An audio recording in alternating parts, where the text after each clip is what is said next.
lumabas yung picture na nasa airport, silang dalawa lang, at saka naka-mask talaga. So parang ang feeling pa ng mga fan or ng mga netizen, parang ano ba, nagtatago pa raw o nagdi-disguise pa para hindi mahalata o makita na talagang umalis sila. Kabilin-bilinan, galing nga, di ba inilabas niya na kung sino yung sportsman na kanyang jowa ngayon. So, siyempre, maraming umaaligida naman, di ba? Maraming nega, maraming positibo, pero siyempre, jowa na niya, kaya ang kabilin-bilinan na lang niya sa mga tao, fuera usog. Sabi niya, parang huwag po nating iasa sa mga bituin ng ating mga kapalaran o ating mga buhay. Sabi Tama niya naman, ganyan. di ba? Dahil syempre may free will po tayo na dapat nating gamitin. So parang feel ko lang, ay, in fairness, nakascore ang Lola.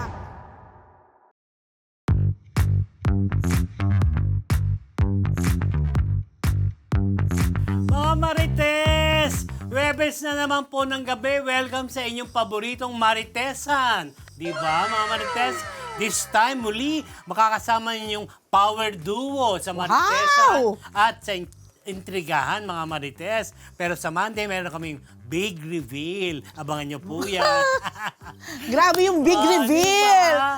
But Para ayan, once and for all, di ba? ang taray. So, grabe yung big reveal. Naloka ako doon. But anyway, Oh, syempre, bati it's muna ako just, sa inyo. again, me and Dean. Yes. Of course, ang inyong, ayun ka pa pala Bati muna bumabati. ako. Di ba, relax ka Aloha? lang.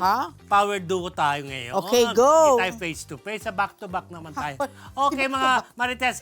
Of course, bati muna ako sa inyo. Good morning, good afternoon, good evening, good morning, night. This is your Dean, Junardo. At syempre, ang inyong PhD, Rose Garcia. And welcome to Marites University! Palakpakan, mga Marites! O, diba?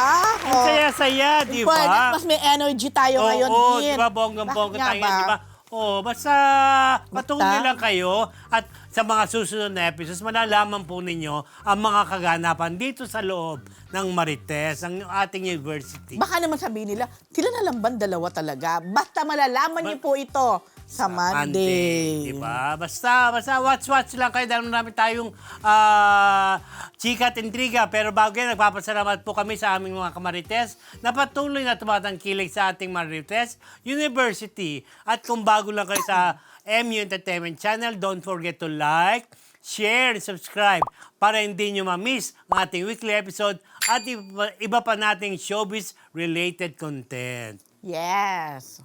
Okay, mga Marites, simulan na natin ang isang linggong Chismis! Ito, marami tayong balita dahil ito, unahin po natin ang Batang Quiapo finale. Malapit na, PhD, Marites, ma'am. Yes. So, actually, last year pa lang, before the year end, may mga chika-chika na may chika nga parang hanggang end of March December na. lang.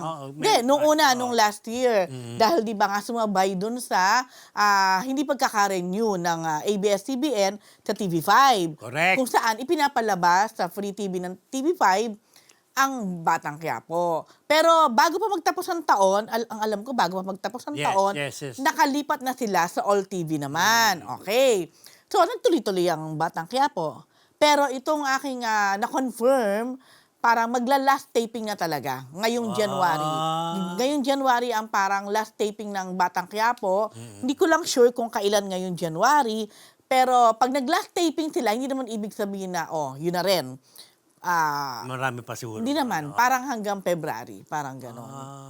So, I asked, ano mangyayari? Like kay Coco Martin, gagawa ba siya ng another FPJ movie na gagawin niyang series? Or ano yung gagawin niya after that? Mukhang movies. Yata Mukhang dalawa ang movies na naka-line up na gagawin ni Coco. Then, tuloy pa rin siya sa paggawa ng series. Pero this time, hindi na FPJ movie. Hindi ko muna i-reveal kasi sige, wag muna. nag-promise ako again. Pero mukhang doon na papunta si Coco. Hindi na siya kukuha ng mga franchise, kumbaga, ng movie. Yan. So, abangan po natin yan. Pero yun ang na-confirm sa akin at mukha naman totoo talaga na mag-e-end na ang Batang Quiapo. Ano kaya yung chismis sa kanya na nakikipag-usap siya sa MVP para sa na mismo mag-produce sa TV5. Yun natin. Well, tingnan natin, baka yung sa series, di natin masabi. Oo, di ba? Pero I think, kung gagawa ng series, mukhang all TV pa rin. And then, may Netflix naman kasi, di ba? Yun. Yun po. Kunin nyo. So, wait lang. Ilang taon na ba ang Batang Quiapo? Hindi ko na, I lost count na eh. Hindi lang. Hindi lang 2 years. Mahigit. Yan. Eto mga Marites, dahil bukas, piyesa ng Nazareno sa Quiapo, ito, Yorme Isko Moreno, punong abala sa Translasyon 2026. Okay. Kaya bukas po Siyempre, yan. siya ang mayor ng Manila, dahil nga mamayang gabi, magkakaroon lang sa 12 midnight, yung parang malaking misa, mahaba ang misa yon bago simulan na yung prosesyon ng Jesus, Poong Nazareno. Ganun ang gagawin. Kaya bago pa man yan, naglabas yung Yorme ng mga isang executive order na bawal ang inuman sa kalye. May 500 ba, 50 meters ang layo. Bawal ang paputok. Bawal ang maiingay. Kumbaga, lalo na within the vicinity of the Quiapo Church. Ayan po, taga-ready na siya. At binago nila yung lalagyan ng santo nung Nazareno. Parang naka-enclose na ngayon. Enclose na andas. Tapos parang may mga tao na sa loob. Parang inayos nila, may break na. Yung gulong, tinibayan. Tapos yung parang merong maliit na butas. Yung parang magkakasya yung 5 ihos na pwede magpalit-palit para tumulong. Pag-akyat kasi inaakyat, di ba? Pero this time, yun po, may mga bawal, kaya wag niyong asahan na magkakaroon ng maraming inuman sa kalye dahil nga pesa na. Nakakaloka naman kasi. Bakit ba may inuman nga, di ba? Nagpapaka, in a way, relihiyoso ka nga nung mga panahon na yan. Kaya sabi nga ng mga pare, sumamba, wag sumampa. Di ba? Yun ang kanilang mantra. Kasi nga dati sinasampahan yun eh. Yung andas na yun. Oo nga. Nakita ko may mga nahuhulog pa, di ba? Correct, di ba? Ganyan devotion. Pero maging makabuluhan po ang pagsamba natin sa Poong Nazareno. Nakapisahan po bukas sa taga Quiapo. Okay. Happy Fiesta po mga taga Quiapo. Happy Fiesta. Yan. Eto. Next. Mga Marites, si Beauty Gonzales, mag-isang nag-aral ng yoga sa India. At dahil nag-aral siya ron, pag uwi niya, isa na siyang certified teacher. Yoga instructor. Yes, oo. Ayan, dahil nga gusto niya ma-distress, yung kanyang health, gano'n, maayos. Kaya nagpunta siya ron ng solo lang niya. Oo, pero nung graduate siya, dumating naman yung pamilya niya. Yung kanyang mag-ama. Oo, di ba, yung pamilya. So, yun po, nagmamalaki ni Beauty yan dahil nga mahilig talaga sa lugar na after nga niyan, India, gusto niya pumunta sa Sri Lanka, mahilig daw sa yung mga bansang di ba, kakaiba. Oo, mahilig talaga mag-travel si Beauty. At yung mga tinatravel niya, hindi yung mga tipong parang commercial na, yung talagang puntahan. Gusto niya yung tipong hindi pa masyadong nagagaludgod ng mga ng mga tourist. In fairness, magaling si Beauty sa ganyan. Sa interview nga ni Nelson Canla sa 24 oras, ibinuking siya ni Chris Bernal na wala siyang credit card. Parang kasi yata mga dala-dala. Di ba? Ang yaman. May kaya, di ba? Alam mo naman sa ibang bansa, credit card ang buhay doon. Dahil nga, mapapansin si Chris Bernal, puro credit card. Di ba, Chris? Kaya magkasama yung dalawang yun, si Beauty at si Chris Bernal sa The House of Lies na mapapanood sa January 19 sa GMA Prime Time. Invite ko nga si Chris dito. Oo nga, di ba? Sige, invite natin. Oo, mabait naman yung batang yun. At nagka-comeback, yun. Oo, di ba? At gusto pa raw niyang magnegosyo, magbukas ng negosyo. Sino? Si Chris? Oo. Ang dami na nila negosyo, Gusto pa raw niya. Diyos ko, parang... Kulang pa ba, Chris? Kulang pa. Hello mga Marites! Bago po tayo bumalik sa Marites University, kung gusto niyo po laging makatanggap ng latest chismis, Pati na rin ng mga nakakaintrigang blind items at insider scoop tungkol sa lahat ng showbiz-related happenings. Huwag niyo pong kakalimutan mag-subscribe sa MU Entertainment YouTube channel. Marami man ang ating mga Marites subscribers, mas marami pa po ang hindi nakasubscribe. Kaya naman, Subscribe na mga kamarites! Ann Curtis at Jasmine Curtis Smith nagluluksa sa pagpanaw ng ama. Yes. Malungkot po ang magkapatid dahil nga sa itong kanilang ama na hindi naman sinabi dahil lang pumanaw na po kamakailan. Kates, di ba meron kang dagdag na Oh, balita hindi, dyan? yun lang. Yung si Ana una naglabas ng official statement nila ng pamilya nila sa pagpanaw nga ng kanilang ama na si James E. Curtis Smith. Ayan. Yun, syempre, ang alam ko, ito namang magkapatid na to ay malapit sa kanilang mga magulang, malapit din sila sa kanilang daddy. Alam ko, like si Jasmine, bilang syempre single pa, pag from time to time, pumupunta siya ng Olongapo. Hindi ko lang sure, Olongapo o Angeles, yung kung saan nag-i-stay ang daddy niya. Oo. Si Andy naman, ganon. Siyempre, matagal na rin naman na separated ang parents niya, pero I think they are in good terms naman. Nakikita ko yan nung Viva Days pa niya, Oo, nung totoo. younger days niya. Totoo. Madalas siyang kasama niya. Kasama ni Ana, no? Oo. Pero alam ko, for the longest time, nagsettle na nga yan sa Angeles yata. Yun. So, siya yung American, pero obviously, mas Australian ba, di ba? Australian pala, sorry. Siya yung Australian na para mas na at home dito sa Philippines. Oo. Dahil nga biglang sikat siya kasi nun, di ba? Sa kasama na nun. Ngayon nakikarami po ang Marites. Yeah, sa pagpanaw ng kanilang butihing ama. Yan po. Eto mga Marites, Bianca and Dustin, nag-Thailand. Mga fan, lalo na ang Wilka fans, nadismaya. Ayun na It's nga, dear. grabe. Oo. Alam niyo kung kayo ay medyo active sa X or sa ilang mga social media account, talagang laman tong tatlong to. Kasi nga, lumabas yung picture ni Bianca at saka ni Dustin Yu, na nasa airport. Silang dalawa lang.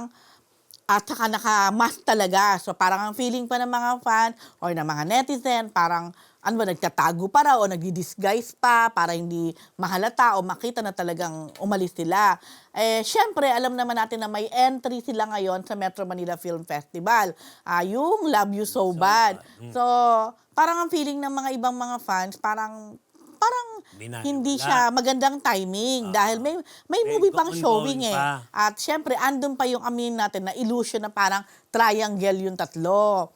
So, para daw sa nangyari na yon sa pag-alis ni Bianca at ni Dustin, parang naselyuhan na, parang na-confirm na Sino? si Dustin Dustin, talaga, na oo. it's really Bianca and Dustin.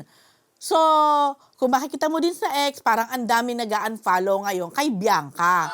Parang nagagalit sila na Parang binigay mo na lahat. kay oo, Dustin. yun. So, parang siyempre, kung ikaw naman ang Wilka fans, medyo madidisappoint Oo ka naman, talaga. diba? Kasi siyempre, andun pa yung nag-hope ka na sana sila rin o magkatuluyan. Oo, diba? Kaya lang, ako naman ito, since in a way, medyo nasubaybayan natin yung first celebrity collab edition ng PBB, sa loob pa lang naman ng PBB, kapansin-pansin naman na talaga yung kakaibang closeness ni Dustin at saka ni Bianca. Yes! Doon pa lang, mapipil mo na parang may something talaga sila. So hanggang sa lumabas, nagkataon nga lang na siguro Mas unang may na- clamor din for Wilka. Will and Bianca or na team up.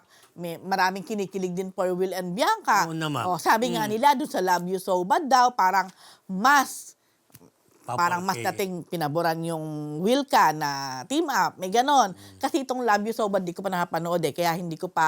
Parang pangit ng review na ba? May isang pangit. May mga hindi nga magandang review, pero anyway, ayun. Pero isa din to sa kumikita, in fairness. Yan.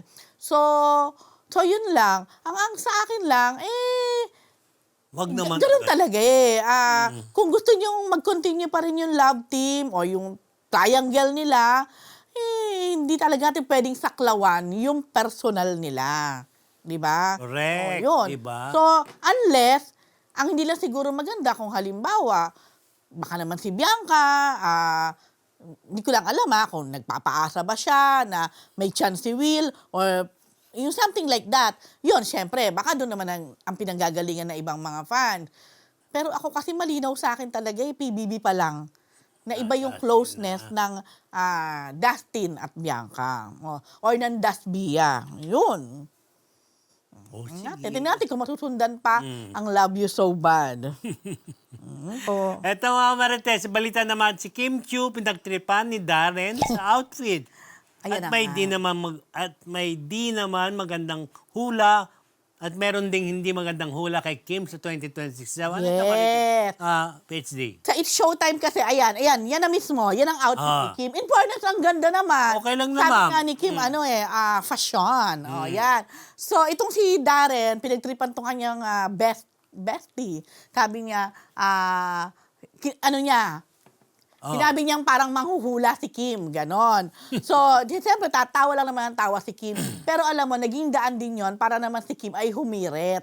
Sabi ni Kim, ay naku, parang huwag po nating iasa sa mga bituin ng ating mga kapalaran o ating mga buhay. Sabi niya ganyan. Naman, di ba? Dahil syempre may free will po tayo na dapat nating gamitin. Yun ang natatandaan ko, sabi ni Kim. So parang feel ko lang, ay, in fairness, nakascore ang Lola. Kasi nga, may manghuhula na napag-init tuloy yung ulo ng mga Kim Pao fans. Siyempre Kasi naman, ang ang sabi, hindi daw magkakatuluyan sina Kim at si Paulo.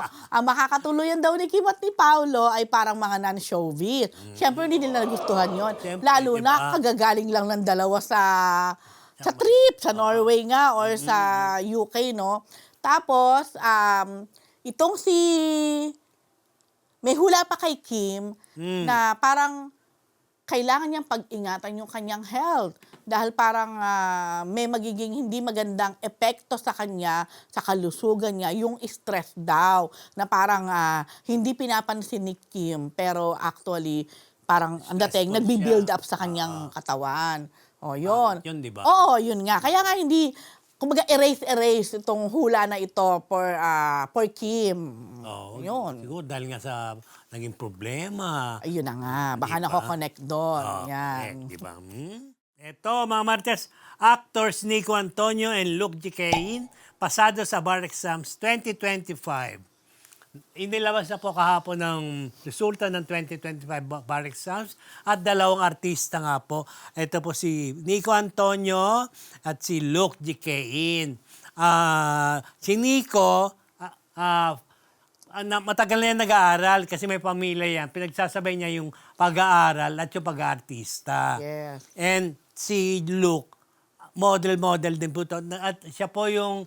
Ano ba yan? Kapatid ba yan ni Martin Gicain? Hindi ko lang alam kung masyado. Basta yung naging inspirasyon yung storya niya sa role ni Kian Cipriano sa Bar Boys. Yes. Yung pang dyan. So, bigla to nawala, model to eh. Siguro baka related. Bira naman yung Gicain, di ba? O baka nga. Oo, di ba? Parang may hawig eh. Di ba? Oo. Si Martin Gicain, ito yung tatay ng anak ni Aiko, Aiko. si Martina. Si Nico naman din, ang nalaman ko, talagang graduate na siya way back pa matagal ng pre-law or ng law. Tama ba? Hindi ko lang. Law muna. Pre-law, oo. Kung ano man yung Law kinuha muna. niyang- Tapos pre-law, Hindi. tapos bago kumuha ng law. Yeah nga, yung pre-law, nakagraduate na siya doon. And then, pinasok ang showbiz. Parang 10 years din yata bago siya muling Muling kumuha ng bar. nag-bar or nag-law muna. Nag-aral ng law, law. pinagsabay. Tapos, Saka ngayon lang siya nag-take ng bar. Bongga, di ba? after all those years, di ba? Siya po ay anak na attorney Joji Alonso. Ang producer po ng Anne Mary na pinagmamalaki niyang 3 na po ang lawyer sa kanyang pamilya. Congratulations, attorney. Okay. And congrats, of course, Nico and Luke. Oo, di ba? Yung Uy, hindi biro di ba, Din? Oh, You hindi should biro know. yan. Nakakuha na rin akong mahirap niyan.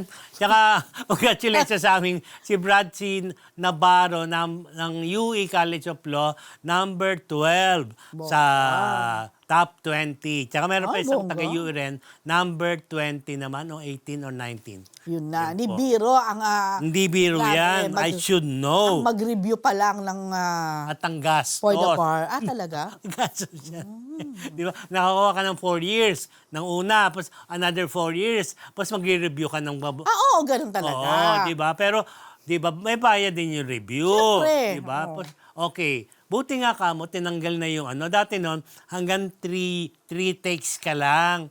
Oo. After 3 Ngayon, takes, unli na? unli na ngayon. Kaya talaga? merong isa doon, 11 takes bago pumasa. Ay, pero bongga siya. Oo, di ba? Hanga ako sa Oo, di ba, kanyang perseverance. So. Oh, after 11 takes. Oo, alam mo, it takes Hirap niya, mahirap take po yan. guts, it Oo. take patience. It Buti take... nga ngayon, dati nung 4 na linggo, ngayon 3 na lang, 3 araw na lang.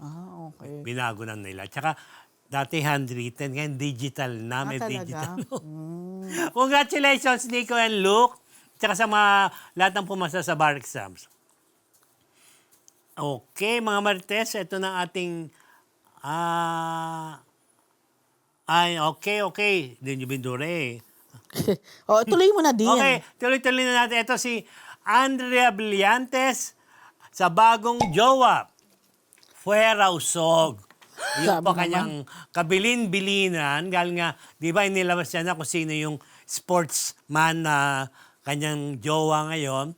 So, siyempre, maraming umaaligid naman. Di ba? Maraming nega, maraming positibo. Pero siyempre, sinasabi nga namin ni Andrea na jowa na niya, kaya ang kabilin-bilinan na lang niya sa mga tao, fuera usog. Alam niyo ibig sabihin nun? Wag niyo. Parang kumbaga wag niyo i-preempt Huwag niyo kaming pangunahan. parang ganon. Pero ako, di ba sabi ko nga yung last last natin, time, happy ako for Andrea kung talagang sana nga talagang love na siya nito at maging happy siya. happy Sana lang, dito diba? sa Alam naman natin kanyang new relationship. Yan. Okay, mga Marites.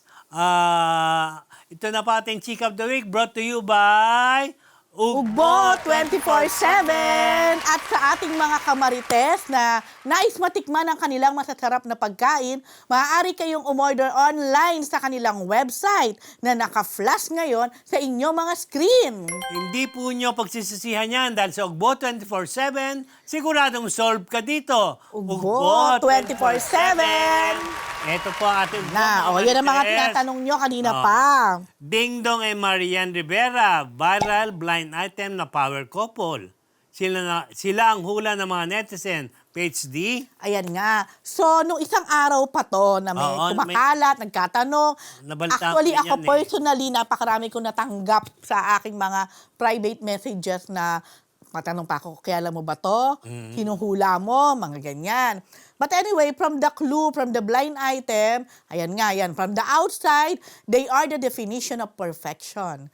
A showbiz power couple admired for their looks, flawless image, and undeniable success in their respective field. Red carpets, brand deals, and carefully curated smiles have convinced the public that they have it all. But behind closed doors, The fairy tale cracks. industry whispers reveal that the husband, known for his charm and his squeaky clean reputation, allegedly lives a double life. While projecting the image of a devoted partner, he is said to be juggling multiple women. Grabe naman. Grabe. Quietly, repeatedly, and and recklessly. The most heartbreaking part, insiders claim the wife has been blindsided more times than she can count. There were moments when the pain became too heavy to hide. One particularly raw episode allegedly unfolding in a hotel lobby, where she broke down in tears in front of close friends, her misery spilling out, far from the cameras meant to protect their perfect image. For now, the smiles remain intact. The photos still polish, but those who know says it all. It's only a matter of time before the truth catches up with the illusion. So masyadong di ba? Parang Napaka-profound naman niya. oo, na parang nose na nose talaga ng kung di sino ba? man na ito. Ang parang ilang taong kaganapan sa buhay ng sa sinasabi nilang power couple. Okay. So, through this blind item na ang dami-dami ng pumick up, iba-ibang version na, parang isa yata to sa masasabing trending blind item ngayon, di ba din? Okay. True. Because of that, ang daming mga, syempre, ang daming curious, lalo na, alam nyo na, mga marites, mahilig talaga sa blind item. So, majority ng hula, kung babasahin naman, at hindi natin maikakaila, sinasabing dong yan. Dong yan ba yan? Syempre, nakabase lang ito, base dun sa ibinigay na mga, in a way, clues, di ba? O yan. Ayan dindong ang fairy tale, mga ganyan. So, ang dami na. Actually, kahit ang dami nagsisend sa akin personally, hindi ko pinapansin. Hindi ko, dead ma. You should know better. Parang gano'n na nga. But kanina, kasi ang dami na talaga. Kahit ako, pag nababasa ko, puro dong yan. May nasasalit man iba, yung iba parang pa-joke pa. Pero may isa pang couple na hindi naman for us to name it, di ba? Yes. Na lumalabas din na yun daw talaga. Yung couple na Meron to. din ako alam nga eh. Di ba? Kasi kanina, nung galing tayo sa MediaCon, yung isang nag-send sa akin, sabi ko, oy, di raw. Oo nga, may ibang lumalabas. Sabing ganyan. Sabi ko, si ano ba? Yun. So, hindi naman kasi for us po para sabihin kasi hindi sa blind item. hindi naman kami- Kaya lang namin nababanggit ang dong yan kasi nga, Sila yung- base doon sa maraming comments, sa comment section na sinasabing dong yan. So, what I did kanina, hindi na ako nakatiis. Usually, pag ganyan kasi, hindi ko naman kinukulit si Ding Dong o si Marian. Lalo na kasi alam ko na sasagot sa akin eh. Siyempre, minsan hindi ako sagutin or ano. Kasi nga parang... Alam mo si Maria, di ba? Saka parang... Diretsa naman yun, di ba? Parang ano ba yan? Ate Rose, parang gano'n, patulan pa or something. Kanina hindi ko natiis, minessage ko si Yan. Sabi ko, yan, Yan, I'm sure... person dyan, Sabi ko, I'm sure aware ka. Sabi Exclusive, ko, ah. sa mga... sa blind item, kung saan sa comment section, kayong dalawa ni Dong ang binabanggit na kesyo kayo yon or something. So, ang tanong ko lang, how are you? Ganyan. Ang ginawa niyan, mga after tumatawag. So, sa Viber. Sabi niya, ate, kamusta ka na? Ganyan. Ayan, ito pong picture na to ay kanina lang habang magkausap kami sa Viber. Magkasama sila mag-asawa. Oo, di ba? Nasa football yata na practice sila ni Sikto. Kaya tawa kami ng tawa. Tapos niloloko ko. Ano ba yan? Sabi ko, ang bilis-bilis nyo namang binasag yung mga trip. Sabi ko, niloloko lang sila. Tapos nagtatawanan. Sabi niya, ate, ano ba? Diyos me, ano ba yung mga, na yan? Blind item na yan. Pero parang sanay na silang dalawa. Kasi parang every year, lalo na daw pagka parang January, palaging may ganyang chika na... After an anniversary. Oo, siguro nga. Palaging may ganyang chika na hiwalay na, kesyo si Ding Dong, ganito, kesyo ganyan. O ayan, ibinabalik na naman nila yung issue nung yung kay Kanya ba yun? Lindsay, di ba yun? Yung dating Kapuso Star, Sparkle yata, Artist. Oo. Na nasagot naman na at hinagot na din naman mismo ni Lindsay, lahat. So, parang pagkitingnan mo nga, ano ba to? Ba kayo? Wala na bang bago? Saka pare-pareho Biglang sabay-sabay maglalabasan, pare-pareho. Parang Orchestrated, pag-iisipin mo nga, meron bang behind this? Or what? meron. Ano ba ang nakukuha nyo by doing it? Or siraan yung dalawa? Kasi parang habang sinisiraan sila, parang lalo naman sila nagiging solid. True. At yun. In all fairness naman po sa Dong yan, at ako nakikita ko naman, napaka-solid naman ang kanilang samahan. Pero iba naman yung power couple, hindi lang sila Dong yan. Yes. Talaga? Saka I don't think na isasakripisyo ni Ding Dong o ni Marian, yung pamilya nila, yung nabuo nilang pamilya, Dahil- anak sila si Zia at si Sikto na parang, alam natin, napakagugwapo at napakagaganda para sa mga ganyan or para sirain pa nila yung kanilang pagkasama. Pangarap nga ni Marian yung magkaroon ng pamilya, na kaya buo, Yeah. diba? At saka, alam nyo, mas may okasyon or what, talagang they really find time na meron silang moment na as family lang. Kaya nga, di ba, Exactly. recently lang, they went to El Nido, kasama yung dalawang bata, ganyan. Tapos ayun nga, magkasama sila. Sabi ko, pwede ko ba kayong picturean? Sabi ko, habang screenshot ko kayo, sabi ko, papakita ko lang na ano. Pumayag naman. Oh, yan, Ayan. Di ba? So, ayan po. So, sana naman, through this, ay pwede nang... Ibaw na sa limo.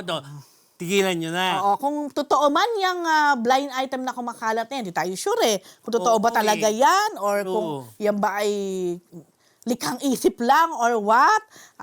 Ilusyonada. Most likely, hindi po ang dong yan na majority hula. Oh.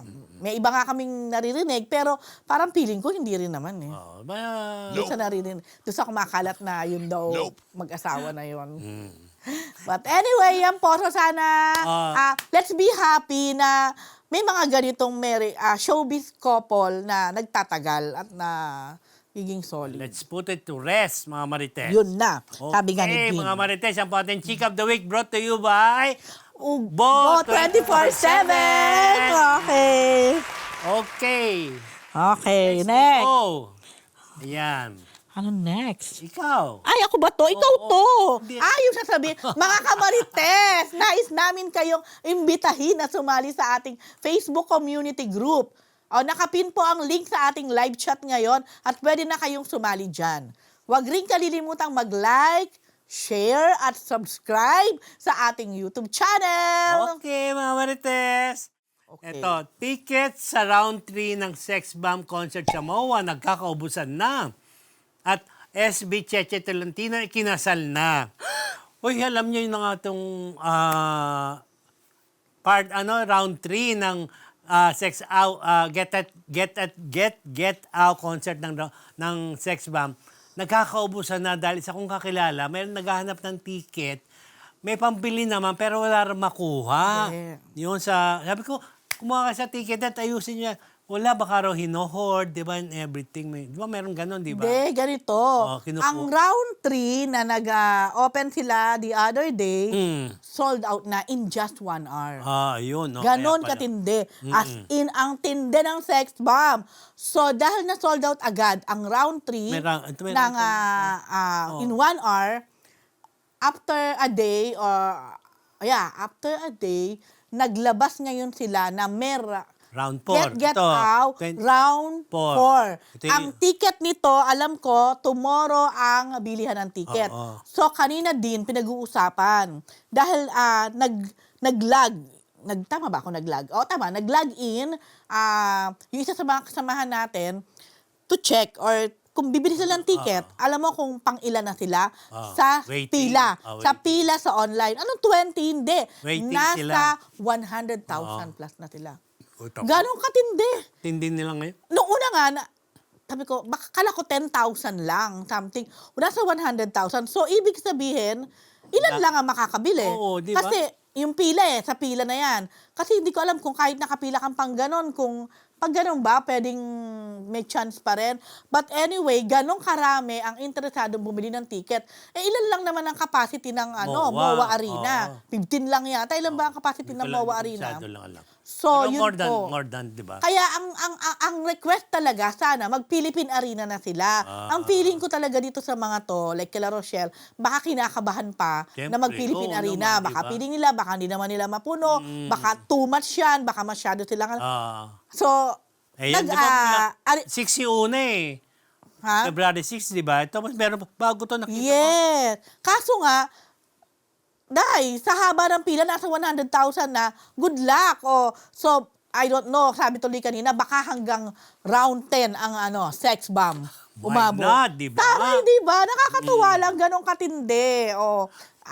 Sabi nga kasi, yung mga pinalaki na, inong term nila mga pinalaki ng Sex Bomb. Hindi ako makahingi ng ticket Wala dyan. nga. Oo, Ang mga pinalaki ng Sex Bomb, nasa edad 40 na ngayon, 30, ganun. na working na, able na to buy ticket. Kaya ako, okay lang ako kasi nakapanood na ako ng Ayan. round 2. Diba? Pero syempre, kung may chance pa, why not? Kasi, alam mo, sulit naman yung ticket. Kasi, hindi ko din mabigyan, ina-expect na oo. mag-e-enjoy ka. Yung the whole show itself, may enjoy mo. Naging alaga ko rin yan eh. Oo naman, Itbulaga, of course. So, yun po. Bongga ang Sex Bomb. Congratulations. Tsaka ito nga, si Cheche Tolentino ikinasal na po. Kumbaga talagang non-showbiz boyfriend niya, talagang Cheche po yan. Magaling po yun din niya magsayaw at kumanta. Saan siya kinasal? Dito lang sa Pilipinas? Dito lang yata. Iba hindi ko lang alam. Basta parang hindi, di ba? Parang hindi. Parang hindi sa ibang bansa itong... Oo. Hindi man sa City Hall, di ba? Yeah, hindi. Ayan po. Basta ayan po si Sex Bomb Cheche. Kasal na po. So ilan silang may asawa doon? Marami na rin. asawa Marami di ba? na rin halos, oo. At saka parang dinmaad ko lang, may nakita kasi ako sa TikTok na parang pinikitripan nila. Yung niloloko nila sino to? Yung in-interview natin si Sugar Mercado. Kasi di ba hindi siya nakasama dun sa True. 1 and 2. So parang tinitingnan nila, sige mag-audition ka kung sasama ka namin. Nakita pa rin kita sa TikTok Kaya hindi ako magtataka kung sa round 3 and round 4 kasama na si Sugar. Oo, I'm sure na. Yan. Ito sabi, may nag-update. Nabasa ko ngayon sa comment. Sabi niya, asan na? Nawala na. Parang nasa 100. Nawala. Ayun. Sabi ni Efren Pabaya, nasa around 114,000 po ang nakapila kaninang hapon. Grabe. Bang klase. Yun na. Nagbasa tuloy tayo ng comment. Go! Ugalita muna tayo mga Martes. Ito. Cash reveal of Yana Love Shoes. My husband is a mafia boss. Pinakilala na kanina sa isang media ko. Ikaw na Yes, muna. galing po kanina. Galing Yeah. po kami ni Dean kanina dito sa cast reveal ng Yana Loves Shoes. Loves You. My husband is a mafia boss. Wattpad po ito, Wattpad. Yes. Sa Viva One po yan. Okay, pero bago namin ikwento kung sino yung mga gaganap dito, mga bida dito, kanina ko lang nalaman. Kanina ko rin alam. Di ba, no? Sa Na si author, Yana pala, yung author po ng Wattpad series. Hindi lang tong My Husband is a Mafia Boss ang nagawa niya. Marami pa. Parang marami na rin siyang ibang mga novels sa Wattpad. Na may dalawa siyang anak na mga teenager na, no? Kita ko nga. Wala na po pala siya. Yung mauna He po pala passed away last year. Last year ba yan? Then when I googled, medyo hindi ganun ka... Kaya anak yung Parang hindi ganun kaganda yung naging death. reason ng death. Oo. But anyway, pero kahit wala na siya, ayan, in honor of her writing, tinuloy-tuloy pa rin talaga ng Viva. Matagal na pala to. Buhay pa si Yana. Viva is already... nakaplano na. Yeah, Viva is already talking na to the writer hanggang sa mawala nga siya. Pumanaw siya last year. Pero tinuloy pa rin nila at ang kausap na nila ngayon, I think yung kapatid at saka yung parents nandong kanina at saka yung anak niya na isang lalaki at isang babae na magiging bahagi din ng series na to. Oo. Para magiging artista rin. Sino ba ang cast dyan? Yun na. So, ilan sa mga natatandaan ko din, of course, yung dalawang matuturing nating mga showbiz baby. Kasi showbiz babies. Kasi anak siya ng mga artista. Si Jaime Iliana na anak ni Anjo Iliana. Saka si IC Estrada na anak naman ni Gary Estrada at Bernadette Allison. Nandyan din si Frost Sandoval. Frost. Sino pa? Di ba si Ren Scanyon, di ba? At ang mga bida, bida, of di ba? course, na sina Ren Escanio. Joseph Marco at Ren Escanio. First lead role ni Ren sa Viva. Sa Viva One. Viva One. Ayan, sa Viva One po siya mapapanood. Ayan, ilan sa mga cast pa. Si Sarah Jo, sino pa? Ayan, yan nga. Ayan, si ayan. RG Lima. Si RG Lima ay Sino yan? bahagi ng Singing ko. Alamat. Alamat. Ayun. O, yan. Ayan. Habi ko alamat. Si Maru Delgado. O, yan. Yan, mukhang promising po. Isa daw to sa most read sa Wattpad. Oo. So, ayan po. Since kanina ko lang na, in a way, na kita or nakachika si Jaime Iliana. Mamaya tayo, Mamaya ba? Hindi pa siya nakasunod? Sorry naman. Sige, mamaya daw po yun. Yan. Anyway, yan po ang mga bagong aabagan sa Viva One. Okay, ito mga Marites. World Tour ng Cup of Joe kasado na. At ang Philippine Tour nila, dinagdagan pa ang venues. Bali po to, sunod-sunod po siya.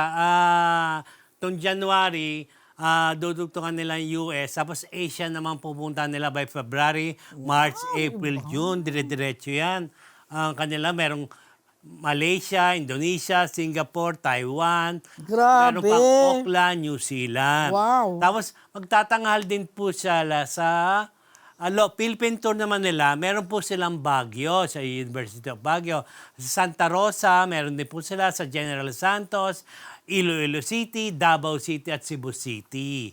Yung po ang kanilang Stardust Tour na eto po, pinalabas to sa Araneta, 5 araw po itong concert nilang to na sold out po yan. Grabe. Sana nagkaroon sila pong may hawak ng record sa Araneta Coliseum. Ni-recognize sila ng Araneta Group na ang grupong nagkaroon ng sold out, ng 5 sold out Grabe concerts naman kasi yung sa loob ng isang taon. Di ba? Grabe ang K-pop, Joe, no? Di ba biglang... Ano mo, surprising talaga sila yung talagang sobrang hindi mo akalain, Yes, no? simple-simpleng mga musikero, di Correct. ba? Galing ng Baguio, ngayon. Oo, ngayon, di ba? Magka-travel na Going siya around the world. At Bongga. yung po, yung nga po, ay nilabas na rin po yung kanilang Silakbo na sa vinyl, yung pong best song of the year, album of the year sa first Filipino Music Awards. Ayan, bongga. Congratulations. Grabe, bongga, K-pop, Joe. Ibang-iba na kayo.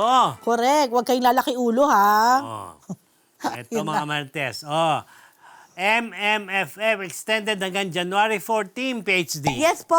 So ako naman sa totoo lang din, medyo expected ko na yan. Parang yearly naman nag-extend talaga ang Metro Manila Film Festival. So, ayan po, sa mga hindi pa po nakaka-catch up, at hindi pa po nakakapanood o hindi pa nakakakumpleto ng 8 entries para sa Metro Manila Film Festival, mapapanood nyo pa rin po ito hanggang January 14. Kaya paano yung habol na pagdala? po, manood na po kayo, in all fairness. Suportahan po natin ang pelikulang Pilipino. Yan. Sure.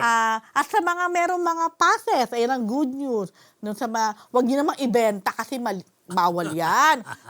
Sa may mga complimentary passes, maaari pa rin pong magamit hanggang January 14. O di ba ang bongga? Yan. Ako actually, sa totoo lang, 4 pa lang out of 8 ang napapanood ko. Kaya kailangan ko pa mag-catch up sa 4. Yun na. Ikaw din? Isa. Hulaan nyo kung ano. Inubos na kasi ng mga... Anne Mary. Oh. Yung mga Grabe siya. Inubos na yung apo. Wala na akong kanya-kanyang pelikula na isa-isa na sila lahat. At congratulations po lahat ng mga pelikula na kumikita. Kumikita po Yes. ang lahat ng pelikula. Ang alam ko ay papalabas sila ngayon sa Dubai. I think next week. Magkakaroon din ng concert dyan eh. Sa Dubai. Meron din concert. Concert at the same time, pero hindi yata lahat ng entries ay Yes. madadala sa Dubai. Pero marami naman na mapapanood doon. So, sa mga kababayan natin na nasa Dubai, ayan, pagkakataon nyo na po na mapanood ang ilan sa mga pelikula ng MMFF. Kasi kagaya ng aming chairperson, Diorela Lala Soto, alam ko kasama bilang kinatawan naman of course ng MTRCB ay makakasama din dito sa Dubai. Okay. Ito ang kaninang balita ni PhD. Angeliana may ginagawang mali ayon sa anak. PhD, kanina lang po yan. Exclusive po yan. Ayan. Anong yan? Opo, so kanina Ito yun, kasi di ba? nga, yun ang sinasabi ko na kanina ko lang siya in a way, nakita, nakausap. So nagawa naming itanong, di ba alam naman natin, before the year end, naging Yes. controversial itong si Anjo Iliana. At meron pala siyang anak na nag-aartista. Ito nga, si Jaime Iliana. Anak niya po ito sa kanyang wife, si Jackie Manzano Manzano ba? O, yun. Ano ba yan? Nakalimutan na namin. Sa tagal na hindi na nagkikita. Hindi natin nakikita, O, yun di na. ba? So, panoorin po natin kung ano yung naging takeaway, kung ano yung naging reaksyon o damdamin ng anak ni Anjo dun sa mga kung ano-anong, kung anik-anik Na sinasabi ni niya Anjo last noon. year. Okay. Kasi sa TVJ. Panganay na anak ni Anjo, I'm Andres the 8th, Jaime. 4 kaming magkakapatid, and I'm 22 years old. Okay. So, upon hearing you, sabi mo nga parang nag-enjoy ka, parang na-enjoy mo yung yung lighter side ng showbiz. Tama. Okay. So, as we all know, di ba, medyo controversial ang daddy mo before the year end. Paano mo yun hinahandle, yung ganon? Okay, well, yung tatay ko kasi, at the end of the day, he's my dad. Siyempre may trabaho siya. At sa bahay, tatay ko talaga siya. So, nakikita ko talaga yung pinagdadaanan niya. Alam ko naman, pasensya po sa lahat na may nagagawa siyang mali. At naiintindihan ko naman na ganun talaga. Pero, wala, tatay ko siya, mahal ko siya eh. Kaya, kailangan ko na lang, intindihan na ganun siya, bigyan siya ng advice, kasi syempre, mga kaibigan niya din yung pinag-uusapan niya, kaya medyo nakontrolado na din niya. Kaya kahit anong mali gawin ng tatay ko, kailangan ko matutong pagbigyan siya eh. Kasi syempre, siya yung lumaki sa akin. Oh, yeah. I wouldn't be here without him. Yeah, that's good. So, anong advice ang binigay mo sa kanya? Na-curious ako doon. Bilang anak. Well, honestly, parang magkapatid nga kami eh. Ganun yung relationship namin. Parang kaming mag-best friend. Yung sasabi ko lang sa kanya na, alam mo, minsan kasi sa buhay, kailangan i-keep private. Diba? Like, syempre, artista tayo, we're in the spotlight, but some things need to keep in the private. Diba? Like, kailangan, hindi naman lahat kailangan sabihin sa media na, uy, ganito ako, ganyan ako. Let's just keep it chill. That's what I told him. Okay. Sige. Thank you, Thank you, Rose. Good luck. Okay, yan po mga Marites. Exclusive po yan sa Marites. Tanong yan ni PhD. Kung napanood nyo yan sa ibang vlog or what, ano lang yun, nakisahod lang po sila, Rom. Di But ba? anyway, alam mo, ang cute ng anak Oo, ni di ba? Anjo, no, in fairness. In At fairness, gusto ko yung pagiging, niya, Yung- open, pagiging vocal niya, di ba? Iba yun, pwedeng, Hindi Hindi kaya nasasagot, pasensya na okay, hindi ko, mga ganun, di ba? pero ang ganda rin na sinabi niya na, in-advisean daw niya yung daddy niya. At ang nagustuhan ko yung narinig ko sa kanya na nasabi niya na kasi, kumbaga, mga kaibigan mo yan, mga nakasama mo, di ba? Sabi niya. Yes, Oh. oo. So, kumbaga, yung anak ni Anjo, pero sa kabila nga nun, sabi niya, he's my dad. Paulit-ulit niya sinasabi yun yung he's my dad. Yan. Wala siya rito kung wala sa tatay niya. Kumbaga parang alam niya siguro na medyo hindi maganda yung nangyari o ginawa, pero he's my dad. Yeah. Respeto na lang natin. In-advisean na lang daw niya. Okay? Yun po. Yun pa mga Kasama Marites. siya po sa My husband. my husband is a mafia boss. Okay, mga Marites. Busog ba kayo sa power duo, mga Marites? Power duo talaga. Power couple. Merong power duo ang Marites. Dahil yan po isang linggong Chismis!